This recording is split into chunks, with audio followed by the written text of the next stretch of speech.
when we used to sit in the government yard in Colorado.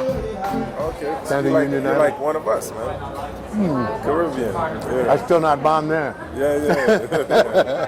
Got to be born there. But congratulations. Thank you. Are you going to run again? Probably in 10 years. 10 years. Yeah, definitely. You know, we don't give up. You know what I mean?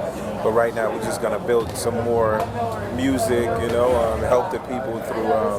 The next idea I have is probably a school, but I want to do a university where we could have purses, where we could trade off with the states, something like that. The only problem we have is these kids are not little. You know, like the majority of the population is like 23, 24. So that means you have to find a way to school them in a different way. And so we're talking about like more like technical schools. Yeah, their brains are not in the same place as when they were young. But their hands are. So I think the idea of like technical schools, wood shop, they're good with engineering, plumbing, masonry, different things like that. The first nation in this world, in this hemisphere to declare freedom. Yeah, no, definitely. It's but you incredible. know, sometimes though it's you get your freedom. It's what you're gonna do with the freedom too. You know. Yeah, the burden of freedom. Yeah, the burden of freedom. You know, but we had some great leaders, Toussaint Louverture, and so I think I definitely think once again it's 12 million people, and I always call it, you know, an economical problem. It's really, you know, a math equation. Philosophical issue. Yeah, philosophical issue that can be solved, you know. You know, with you know, first of all, we have the World Bank, you know, we have the IMF, but we have to create more entrepreneurs, you know.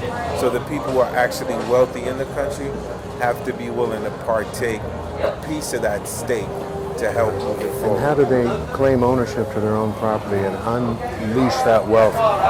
You read Hernando de Soto's book. I'm sure you've read it. Yeah, of course, big time. Yeah. You know, I think a lot of the problem is which, you know, we all know about land dispute, right?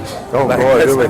The Wild West. We had it here. You know? So we all know about land dispute. But I think one of the things is because the land is generational to generational, even myself, I can argue.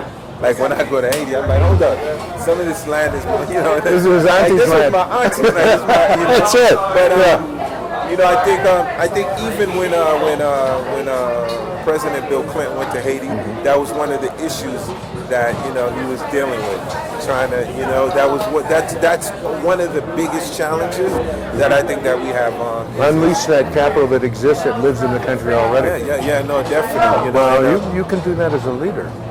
People say, what's the greatest asset? I say, you know, I said human capital and our soil. And they're like, what do you mean? I said, because we have a bunch of youth that are ready to work, and we have soil. If we refurbish, you know, we can get back and import it. In the winemaking business, they call that the terroir. All right. It's the plant and the soil. That's right. The terroir. Soil.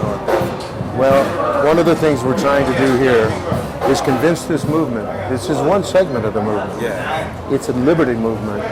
Don't stop now. Yeah. You have this victory, we keep this victory, expand it to the other rights that people should have. No, big time. Yeah. That's the problem you'll face as the president. No, big time, you know. But look, at the end of the day, right, we live, we're going to go.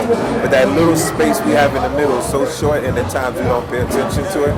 Because we're nothing but a mere shell. You know, the spirit's going to go where it has to go. You're born, you die, we all have it in common. What do we do in the middle? What do we do in the middle? We all just trying to rock in the middle. Listen to the old man. Listen to the old man. Listen to the old man when you can.